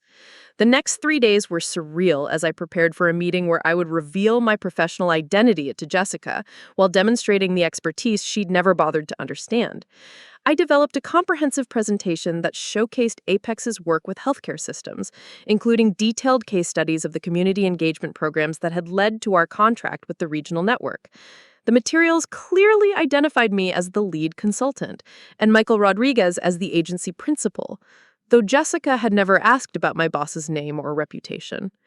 Friday morning arrived with typical Portland drizzle, and I dressed more formally than usual for what would be one of the most significant professional meetings of my career. Not because of the potential consulting contract, which would be modest compared to our existing healthcare network work, but because of the confrontation with Jessica that was about to unfold. I arrived at Brad's firm 15 minutes early, giving myself time to observe the environment where Jessica had been building her new professional identity.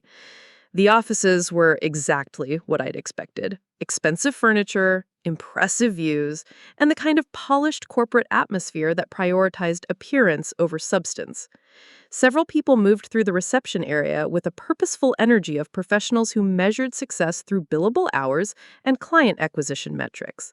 Jessica appeared in the lobby at exactly 2 o'clock, dressed in one of her designer outfits and carrying herself with the confident authority she'd cultivated since joining Brad's firm. She approached me with a professional smile, clearly expecting to meet the healthcare marketing expert her brother had somehow connected her with. Mr. Thompson, she said, extending her hand in greeting, while completely failing to recognize me in the context of this professional setting. Thank you so much for agreeing to meet with our client. My brother Alex speaks very highly of your expertise in healthcare marketing.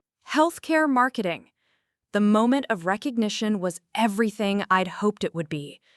Jessica's professional smile froze on her face as her brain processed the impossibility of what she was seeing. Her brother, the one whose career choices she'd been criticizing for months, was standing in her office building dressed as the healthcare marketing expert she desperately needed to save her professional reputation. "Alex?" she whispered, her voice barely audible as the implications of the situation crashed over her. "What are you doing here? Where's the consultant you were supposed to bring?" I maintained the same professional demeanor I'd used in dozens of client meetings, treating this as just another business interaction despite the personal dynamics involved. "I am the consultant, Jessica. I'm the healthcare marketing expert you've been looking for. My name is Alex Thompson, and I'm the Director of Community Engagement at Apex Creative Solutions." She stared at me in stunned silence while I continued explaining the situation. Our agency has been working with healthcare systems throughout the Pacific Northwest for the past 3 years. We recently signed the largest contract in our company's history with the 7-state hospital network, and I've been invited to speak at next month's Regional Conference of Healthcare Administrators about innovative community engagement strategies. Jessica's mouth opened and closed several times as she struggled to process information that completely contradicted everything she thought she knew about my professional life. The brother she'd been encouraging to abandon his inadequate marketing job was actually a recognized expert in the very field her client needed, working for an agency that had achieved exactly the kind of success she'd been insisting I should pursue through different means. "But this is impossible," she finally managed to say, her voice carrying the bewildered tone of someone whose fundamental assumptions about reality were crumbling. "You work at some small agency nobody's ever heard of. You drive an old car and live in a basic apartment. How can you be qualified to consult for major healthcare investment groups?" The question revealed everything wrong with how Jessica had been measuring professional success. She'd focused entirely on surface indicators, like salary figures and lifestyle markers, completely ignoring whether the work itself was valuable or whether it was gaining recognition within the relevant industry. Because I didn't live in an expensive condo or drive a luxury car, she'd assumed my career was stagnating rather than building towards something meaningful. Before I could respond, Brad appeared in the lobby with 2 people I didn't recognize. A woman in her 50s wearing a conservative business suit, and a younger man carrying a leather portfolio that probably cost more than most people's monthly rent. These were clearly the healthcare investment group representatives, the clients whose needs had created this entire situation. Jessica, still visibly shaken by the revelation about my identity, struggled to perform her usual professional introductions. "This is Alex Thompson, the healthcare marketing consultant I mentioned," she said, her voice lacking its usual confidence. "He's here to discuss the community engagement analysis your group requested." The woman, who introduced herself as Patricia Wells, principal analyst for the investment group, shook my hand with the kind of firm grip that suggested years of navigating male-dominated business environments. "Mr. Thompson, we're very interested in understanding how community partnerships affect healthcare marketing effectiveness, particularly in the Pacific Northwest markets we're considering." I spent the next hour presenting the same kind of analysis I'd been developing for Michael and our healthcare network clients, but with specific focus on the regional markets that interested Patricia's investment group. I explained how demographic shifts, cultural diversity, and economic factors influenced healthcare utilization patterns. I outlined the community engagement strategies that had proven most effective for reaching underserved populations. I provided detailed case studies showing how partnership-based marketing approaches delivered better health outcomes and stronger community relationships than traditional advertising methods. Patricia and her colleague asked increasingly sophisticated questions as the presentation continued, clearly impressed by the depth of analysis and the measurable results I could demonstrate. They wanted to understand implementation costs, scalability challenges, and competitive advantages that community-focused marketing approaches could provide to healthcare systems competing in diverse markets. Jessica sat through the entire presentation in stunned silence, occasionally glancing between me and the investment group representatives as if she couldn't quite believe what she was witnessing. The brother she'd been encouraging to abandon his inadequate marketing job was actually a recognized expert in the very field her client needed, working for an agency that had achieved exactly the kind of success she'd been insisting I should pursue through different means.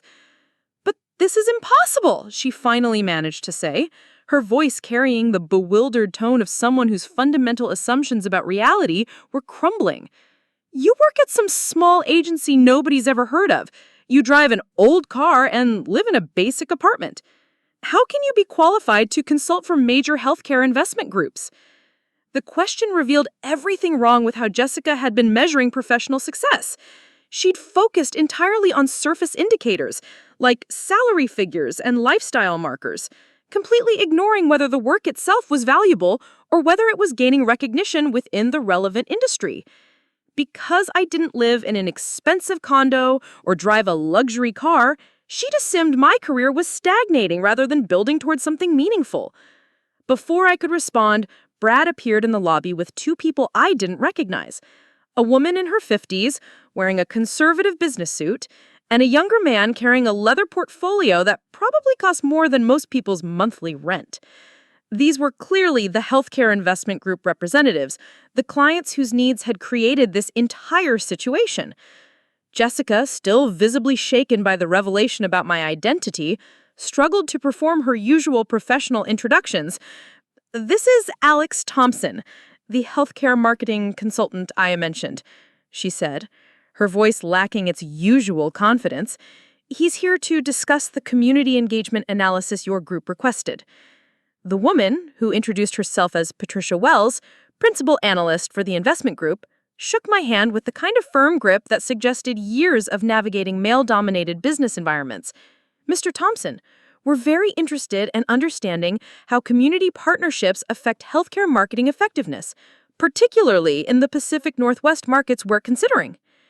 I spent the next hour presenting the same kind of analysis I'd been developing for Michael and our healthcare network clients, but with specific focus on the regional markets that interested Patricia's investment group. I explained how demographic shifts, cultural diversity, and economic factors influenced healthcare utilization patterns. I outlined the community engagement strategies that had proven most effective for reaching underserved populations. I provided detailed case studies showing how partnership-based marketing approaches delivered better health outcomes and stronger community relationships than traditional advertising methods. Patricia and her colleague asked increasingly sophisticated questions as the presentation continued, clearly impressed by the depth of analysis and the measurable results I could demonstrate. They wanted to understand implementation costs, scalability challenges, and competitive advantages that community-focused marketing approaches could provide to healthcare systems competing in diverse markets. Jessica sat through the entire presentation in stunned silence, occasionally glancing between me and the investment group representatives as if she couldn't quite believe what she was witnessing. The brother she'd been encouraging to abandon his inadequate marketing job was actually a recognized expert in the very field her client needed, working for an agency that had achieved exactly the kind of success she'd been insisting I should pursue through different means. "But this is impossible," she finally managed to say, her voice carrying the bewildered tone of someone whose fundamental assumptions about reality were crumbling. "You work at some small agency nobody's ever heard of. You drive an old car and live in a basic apartment. How can you be qualified to consult for major healthcare investment groups?" The question revealed everything wrong with how Jessica had been measuring professional success. She'd focused entirely on surface indicators, like salary figures and lifestyle markers, completely ignoring whether the work itself was valuable or whether it was gaining recognition within the relevant industry. Because I didn't live in an expensive condo or drive a luxury car, she'd assumed my career was stagnating rather than building towards something meaningful. "Alex, I don't understand how this happened," she said, her voice quieter than usual.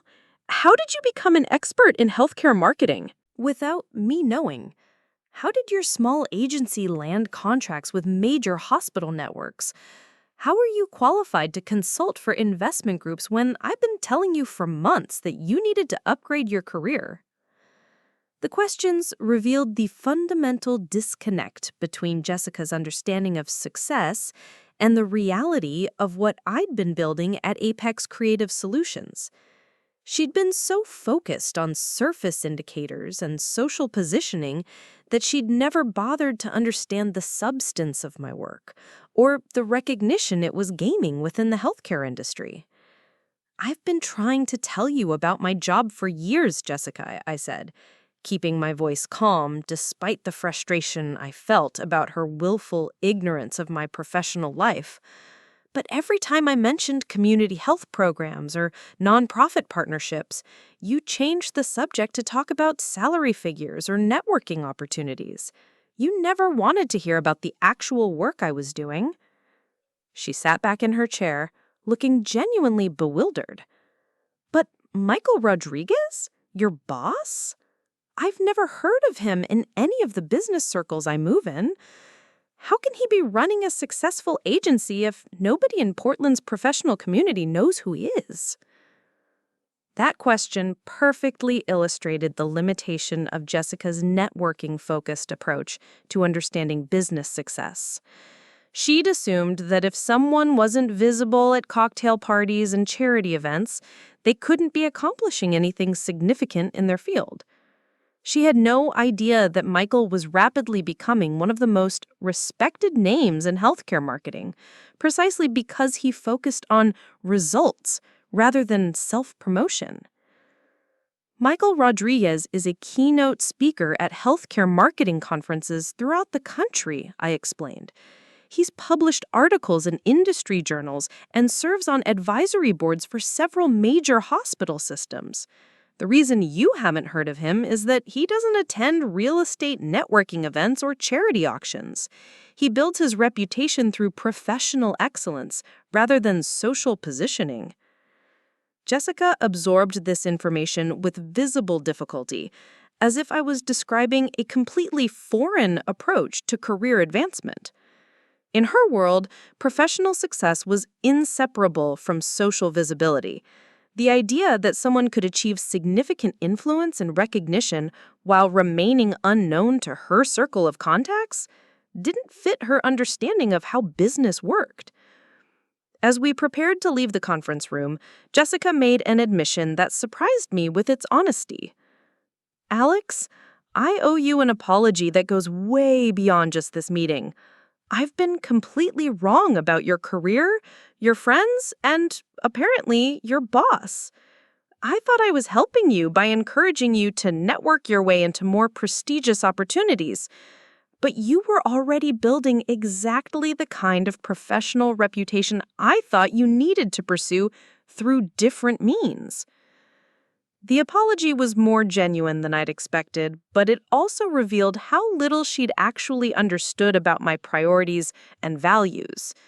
Even now, she was framing my success in terms of professional reputation and industry recognition, missing the deeper satisfaction that came from doing work that mattered and building authentic relationships with people who shared similar values. That evening, Michael called to check in on how the consulting meeting had gone, and I found myself telling him the entire story about Jessica's transformation and her shock at discovering my professional qualifications.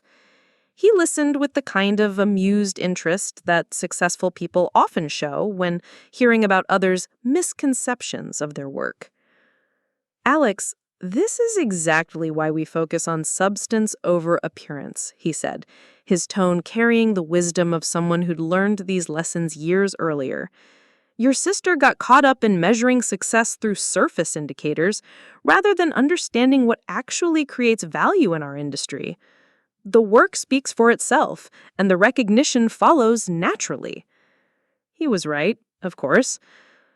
The healthcare conference keynote, the investment group consulting contract, and the expanding relationship with the hospital network had all emerged from focusing on meaningful projects and delivering measurable results. Jessica's networking approach might have provided faster access to certain opportunities, but it wouldn't have created the deep expertise and authentic relationships that sustained long-term success. The following Monday brought a phone call from Jessica that marked a fundamental shift in our relationship. She had spent the weekend thinking about everything that had happened, and she wanted to have a serious conversation about family, career priorities, and the assumptions she'd been making about success and social status. "Alex, I've been a terrible sister," she said, her voice carrying genuine remorse. "Not just about missing your professional achievements, but about trying to make you ashamed of friends who've been loyal and supportive for years. I let my own insecurities about social positioning turn me into someone I don't recognize." She went on to explain how her pursuit of upscale social circles and prestigious networking opportunities had gradually isolated her from the relationships and values that had once defined her character. In trying to impress Brad's colleagues and clients, she had lost touch with the person she had been before money and status became her primary measures of worth. I want to understand what I've been missing, not just about your job, but about why you value the friendships and community connections that I've been dismissing. I think I need to remember what actually matters before I completely lose myself in this world I've been trying so hard to fit into. The conversation continued for over an hour, with Jessica asking detailed questions about the healthcare campaigns I'd been working on and the community partnerships that had become central to both my professional success and personal fulfillment. For the first time in months, she seemed genuinely curious about my work rather than focused on how it compared to more traditional measures of career advancement. She also wanted to apologize to my friends, particularly Danny, Marcus, and Tina, whose loyalty and character she had completely misjudged. She'd realized that her embarrassment about their working-class backgrounds said more about her own insecurities than about any actual deficiencies in their character or prospects. As the conversation progressed, her genuine remorse and curiosity about their lives began to break down the barriers she'd created. Danny talked about his construction business and the satisfaction he found in creating tangible improvements to people's homes and neighborhoods. Marcus described the challenges and rewards of building a landscaping company that employed local workers and contributed to community beautification.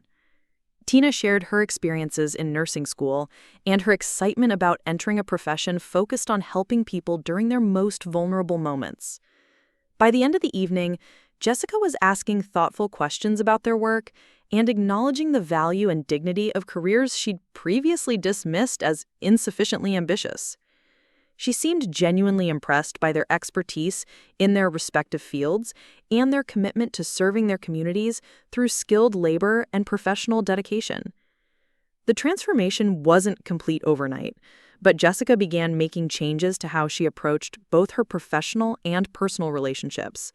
She started asking more substantive questions about people's work and interests, rather than focusing primarily on their potential value as networking contacts.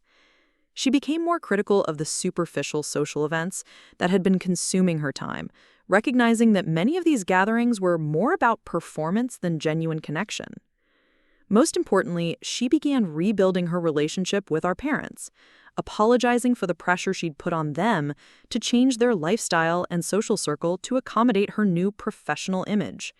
She acknowledged that her embarrassment about Dad's work as an electrician and Mom's job as a school administrator reflected her own character flaws rather than any actual inadequacies in their careers or contributions to the community. The healthcare conference keynote speech took place 6 weeks after the confrontation at Brad's firm, and Jessica attended as my guest. Watching her observe my presentation to an audience of healthcare administrators and marketing professionals, I could see her finally understanding the professional respect and industry recognition I'd been building through years of focused work on meaningful projects. After the presentation, she was approached by several conference attendees who wanted to discuss the community engagement strategies I'd outlined, and she heard firsthand how my work was being recognized and implemented by healthcare systems throughout the region. The experience gave her a completely different perspective on career success and professional achievement than what she'd been pursuing through networking and social positioning. 3 months later, Jessica made a decision that surprised everyone in our family. She left Brad's firm to join a nonprofit organization focused on affordable housing development. The salary was significantly lower than what she'd been making in financial services, but the work aligned with values she'd rediscovered through witnessing the community impact of my healthcare campaigns. Her new job involved building partnerships with local organizations, advocating for policy changes that supported housing accessibility, and developing communication strategies that helped low-income families navigate complex housing assistance programs. It was meaningful work that required many of the relationship-building skills she'd developed in real estate, but directed toward community benefit rather than private profit. The change wasn't easy for Jessica, requiring her to abandon the expensive lifestyle she'd cultivated and rebuild her identity around different measures of success and fulfillment. But she seemed genuinely happier and more connected to our family and community than she'd been during her years of social climbing and professional networking. Looking back on everything that happened, I realized that Jessica's initial embarrassment about my friends and career choices revealed deeper insecurities about her own worth and place in the world. She'd believed that surrounding herself with wealthy, successful people would somehow make her more valuable and respected, but she'd lost touch with the relationships and values that actually provided meaning and satisfaction. My own journey taught me that authentic success comes from aligning your work with your values, building genuine relationships based on mutual respect and shared interests, and measuring achievement through contribution rather than just compensation. The recognition and opportunities I'd received in healthcare marketing emerged naturally from focusing on projects that mattered and developing real expertise rather than through strategic networking or careful image management. The irony of Jessica's transformation was that she ultimately found the professional fulfillment and community connection she'd been seeking, but only after abandoning the superficial approaches to success that had initially driven her away from our family's values. Her new work in affordable housing gave her the same sense of purpose and community impact that had drawn me to healthcare marketing, proving that meaningful careers exist across many different fields and income levels. Today, Jessica and I have the kind of relationship I'd always hoped we could maintain despite our different approaches to career and life decisions. She's returned to being the supportive, thoughtful person I remembered from our childhood, someone who celebrates others' achievements without constantly measuring them against external standards of prestige and social status. My friends Danny, Marcus, and Tina have become genuine friends of Jessica's as well, their relationships now based on mutual respect and appreciation rather than her previous condescension and embarrassment. She regularly joins our gatherings at Murphy's Pub, contributing her own stories about nonprofit work and affordable housing advocacy, while appreciating the different perspectives and experiences that everyone brings to our conversations. Michael Rodriguez and Apex Creative Solutions continue to grow and succeed in healthcare marketing, with our community engagement approaches being adopted by hospital systems and public health organizations throughout the Pacific Northwest. The work remains challenging and meaningful, providing the kind of professional satisfaction that comes from knowing your efforts make measurable differences in people's lives. The consulting contract with Patricia Wells Investment Group led to ongoing relationships with several healthcare systems, establishing Apex as a strategic partner for organizations that prioritize community engagement and health equity. Michael has been invited to speak at national conferences and serve on industry advisory boards, recognition that emerged from the quality and impact of our work. Rather than from networking or self-promotion. Most importantly, I learned to trust my own judgment about what constitutes meaningful success, rather than allowing others' expectations and insecurities to influence my career and relationship decisions. Jessica's embarrassment about my friends and job had made me question whether I was limiting my potential, but her ultimate transformation proved that staying true to my values and priorities had been the right choice all along. The story of how my sister's shame about my friends led to the most satisfying moment of my life ultimately became a story about the importance of authentic relationships, meaningful work, and the courage to define success on your own terms, rather than according to others' expectations and social pressures. 6 months after that transformative meeting at Brad's firm, I found myself standing in the kitchen of our family home in Beaverton, helping my mother prepare for what had become a monthly tradition, Sunday dinner with everyone Jessica had once been too embarrassed to include in her social circle. Danny was outside with my father, discussing the electrical work needed for the new deck they were building together. Marcus had arrived early with fresh vegetables from his latest landscaping project, insisting that Mom try the tomatoes his crew had grown in their community garden. Tina was at the dining room table, studying for her nursing board exams while occasionally joining the conversation flowing between the kitchen and living room. Jessica sat cross-legged on the living room floor, laptop balanced on her knees as she worked on a grant proposal for her affordable housing nonprofit.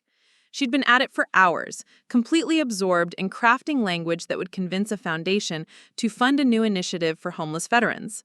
The irony wasn't lost on any of us that the sister who'd once criticized my friends for their lack of sophistication was now dedicating her weekends to helping society's most vulnerable populations find stable housing. The transformation had been gradual but profound. After leaving Brad's firm, Jessica had initially struggled with the financial adjustment and the loss of social status that came with nonprofit work. Her Pearl District condo had been replaced by a modest apartment in Southeast Portland, and her designer wardrobe had given way to the practical clothes appropriate for site visits to low-income housing developments. But as she'd settled into work that aligned with her rediscovered values, the anxiety and competitiveness that had defined her previous professional life had gradually dissolved. Her current project involved developing a program that would help formerly homeless veterans transition not just into housing, but into stable employment and community connections.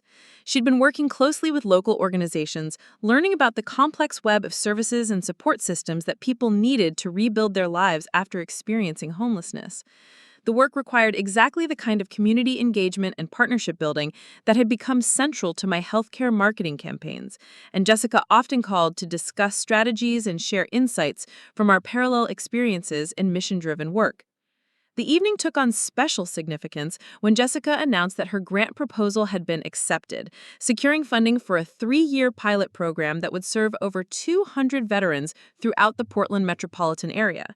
The foundation had been impressed not just by the program design, but by Jessica's understanding of how to build sustainable partnerships between housing providers, employment services, and community organizations. As we celebrated her success over dinner, I watched Jessica interact with my friends with genuine warmth and curiosity. She asked Danny about his experiences working with veteran clients who needed home modifications for disabilities, and he shared stories about projects where his construction skills had made the difference between someone living independently or requiring institutional care. She discussed plant-based nutrition with Marcus, who'd been incorporating edible landscaping into his projects as a way to improve food access in underserved neighborhoods. She and Tina compared notes about working with people experiencing trauma, recognizing that both nursing and housing advocacy required similar skills in building trust and providing compassionate support. The conversation that evening highlighted how much all of our careers had evolved over the past year. My work with Apex Creative Solutions had expanded beyond healthcare marketing to include partnerships with social service organizations throughout the Pacific Northwest. The community engagement strategies I'd developed for medical systems had proven equally effective for housing programs, environmental initiatives, and educational campaigns. Michael had been approached by several universities about developing a formal curriculum in community-centered marketing, recognizing that our approach represented a sustainable alternative to traditional advertising methods that often fail to reach diverse populations. Danny's construction business had grown to include specialized services for accessibility modifications and energy efficiency upgrades, work that combined his technical skills with a commitment to helping people age in place or reduce their environmental impact. He'd hired 2 additional employees and was considering expansion into commercial projects focused on community benefit, such as playground construction and community center renovations. Marcus had transitioned his landscaping company toward urban agriculture and ecological restoration projects, working with schools and neighborhood associations to create community gardens and native plant habitats. His expertise in sustainable land management had led to consulting opportunities with city planning departments and environmental organizations, proving that landscape work could be both profitable and environmentally beneficial. Tina had completed her nursing degree and accepted a position with a community health center that served predominantly low-income and immigrant populations. Her fluency in Spanish and her understanding of cultural barriers to healthcare access had made her invaluable in developing outreach programs that connected families with preventative services and chronic disease management resources. As I listened to my friends describe their work and watched Jessica engage with genuine interest and respect, I realized that we'd all found ways to align our professional skills with our values, creating careers that provided both financial stability and personal fulfillment. None of us were making the kind of money that would impress Jessica's former colleagues at Brad's firm, but we were all contributing Communities in measurable ways and building professional reputations based on expertise and results. rather than networking and social positioning. The evening concluded with Jessica making an announcement that surprised everyone, including our parents. She'd been offered a position as program director for a statewide housing advocacy organization, a role that would allow her to influence policy at the legislative level and develop programs that could be implemented throughout Oregon. The job would require relocating to Salem and learning to navigate political processes she'd never encountered, but it represented exactly the kind of challenge she was excited to take on. The offer had come through professional recognition rather than networking connections, the result of her success with the Veterans Housing Program and her growing reputation as someone who could build effective partnerships between diverse organizations. Foundation officers and government administrators had noticed her ability to translate complex social issues into practical solutions that could be implemented and measured, skills that were desperately needed in state-level policy development. As Jessica described the new opportunity, I could hear echoes of the excitement I'd felt when Michael had first offered me the chance to lead community engagement initiatives at Apex. She was discovering the same satisfaction that came from knowing your work would have direct, positive impact on thousands of people's lives, the kind of meaningful professional achievement that couldn't be measured through salary figures or social status alone. The contrast with her previous career at Brad's firm was striking and deliberate. Instead of managing wealthy clients' investment portfolios, she would be advocating for policies that made housing accessible to working families and vulnerable populations. Instead of attending networking events at upscale venues, she would be testifying at legislative hearings and meeting with community organizers in church basements and community centers.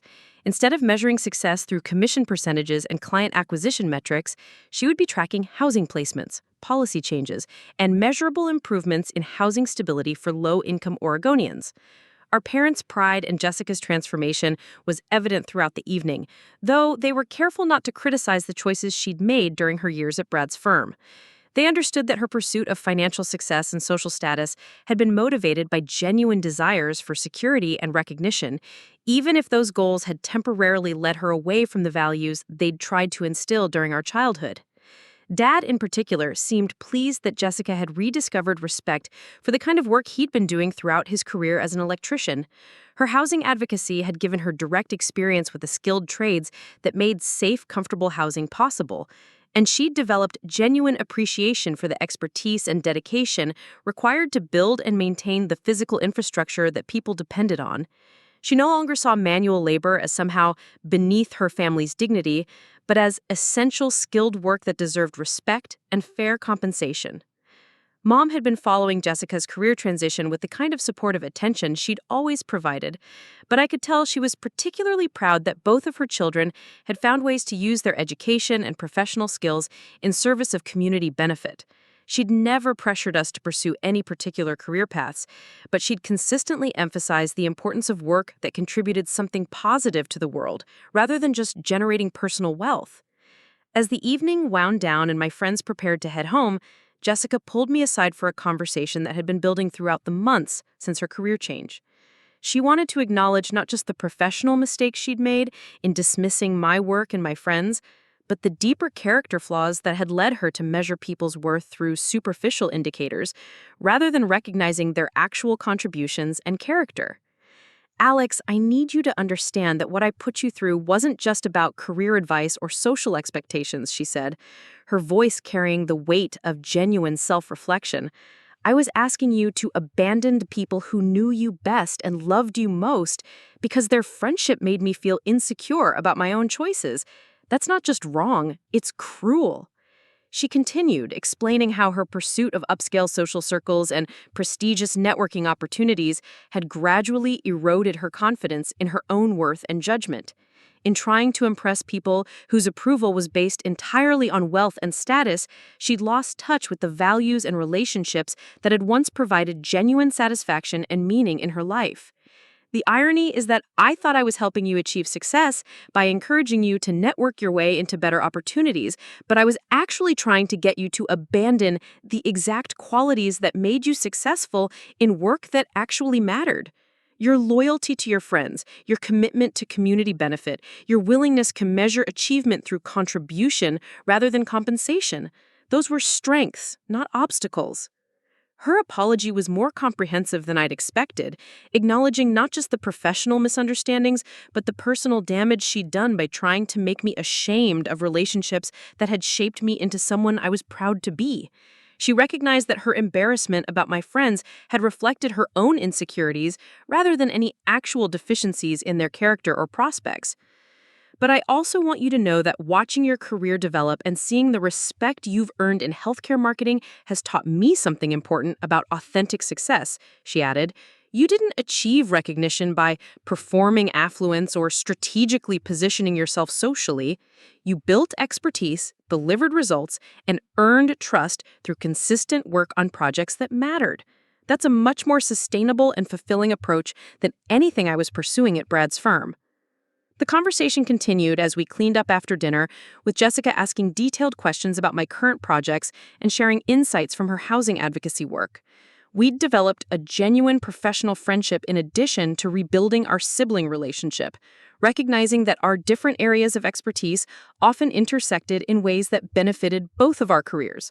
Her experience with veterans housing had given her valuable perspectives on healthcare access and community support services, while my work with hospital systems had provided insights into the social determinants of health that affected housing stability. We'd begun collaborating informally on projects that addressed both healthcare and housing needs, discovering that comprehensive approaches to community development required exactly the kind of cross-sector partnerships that both of our organizations were developing. As I drove home through the familiar neighborhoods of Southeast Portland, I reflected on how profoundly both Jessica's life and mine had changed over the past year. We'd both found professional fulfillment through work that aligned with our values, but we'd taken completely different paths to reach similar conclusions about what constituted meaningful success and authentic community engagement. My journey had been more consistent, building gradually from my initial interest in healthcare marketing toward increasingly complex and impactful projects. Jessica's transformation had been more dramatic, requiring her to completely reconsider her assumptions about career advancement, social status, and personal fulfillment. But we'd both learned the same fundamental lessons about the importance of authentic relationships, meaningful work, and the courage to define success according to internal rather than external measures. The story of Jessica's initial embarrassment about my friends had evolved into something much larger, a recognition that sustainable happiness and professional satisfaction required aligning your daily work with your deepest values, surrounding yourself with people who supported your growth rather than just your ambitions, and measuring achievement through contribution to community welfare rather than just personal advancement. Looking ahead, both Jessica and I were excited about the potential for expanding our impact through the work we'd chosen.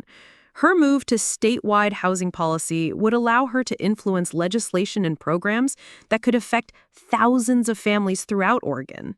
My continued development of community engagement strategies in healthcare marketing was opening opportunities for national consulting and potentially influencing how medical systems throughout the country approached health equity and community partnership. Most importantly, we'd rebuilt a sibling relationship based on mutual respect and shared values, rather than competitive comparison and social positioning. Jessica no longer felt the need to upgrade or redirect my career choices, and I no longer felt defensive about pursuing meaningful work that didn't generate impressive salary figures or prestigious titles. The monthly family dinners had become celebrations of all the different ways people could contribute to their communities through skilled, dedicated work. Danny's construction projects, Marcus's landscaping innovations, Tina's nursing career, Jessica's housing advocacy, and my healthcare marketing campaigns all represented different approaches to the same fundamental goal: using your talents and energy to make life better for people who needed support and resources. As I parked in front of my apartment building, the same Southeast Portland neighborhood that Jessica had once criticized as insufficiently upscale, I felt genuinely grateful for the path that had led me to this point. The community I'd built around meaningful work and authentic relationships had provided exactly the kind of professional satisfaction and personal fulfillment that Jessica had been seeking through networking and social climbing. The irony of her transformation was that she'd ultimately found the success and recognition she'd always wanted, but only after abandoning the superficial approaches to career advancement that had initially driven her away from our family's values. Her new work in affordable housing advocacy had given her the same sense of purpose and community impact that had drawn me to healthcare marketing, proving that meaningful careers could be found across many different fields and income levels, as long as you are willing to prioritize contribution over compensation and authentic relationships over strategic networking. Up next, you've got 2 more standout stories right on your screen. If this one hit the mark, you won't want to pass these up. Just click and check them out.